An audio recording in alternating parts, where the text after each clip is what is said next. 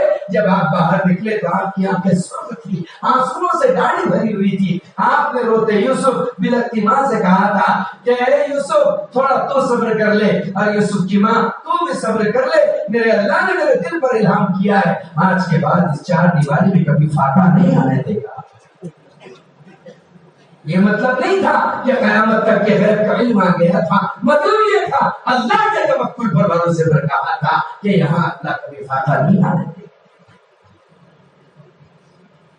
سب کچھ اجڑنے کے بعد کچھ آباد ہوا ہے، سب کچھ رہنے کے بعد کچھ بنا ہے۔ میرے عزیز و بزرگوں، یہ محنت ہی وہ محنت ہے جس نے امت میں امت بنا پیدا کیا ہے، ورنہ ہماری 20-25 سال پہلے کے حالات سے ہم خود واقف ہیں۔ اتنا زمانہ ہو رہا ہے برار کے اندر تبلیغ کو آئے ہوئے۔ ہاں اسلام تمہارے برار میں آیا ہے، اور کہاں سے آیا ہے؟ اچل پور سے آیا ہے۔ سن 1002 میں تمہارے اچل پور سے اسلام آیا ہے، اس برار میں 1002 میں، اور شاہ عبداللہ رحمان غازی رحمۃ اللہ علیہ کے ہاتھوں سے آیا ہے۔ تاریخ کے تم مہر ہو اچل پور والوں، تاریخ تمہارے ارد گرد طواف کرتی ہے، تم برار کا وہ ابھنگ حصہ ہو جس کو کوئی مٹا نہیں سکتا، جس کو کوئی بھولا نہیں سکتا۔ تم اسلامی تاریخ کا شاہکار ہو، تم اسلامی تاریخ کا وہ نمونہ ہو جو پورے برار میں کہیں اور پیش نہیں کیا جا سکتا۔ یہاں اچل پور سے شروع ہوگی اور تاریخ بالا پور پہ جا کر ختم ہوگی۔ اسلام آیا ہے، لیکن اسلام کی بقا کی محنت تو آئے ہوئے کتنا زمانہ، اسلام کی بقا کی محنت برور کے راستے سے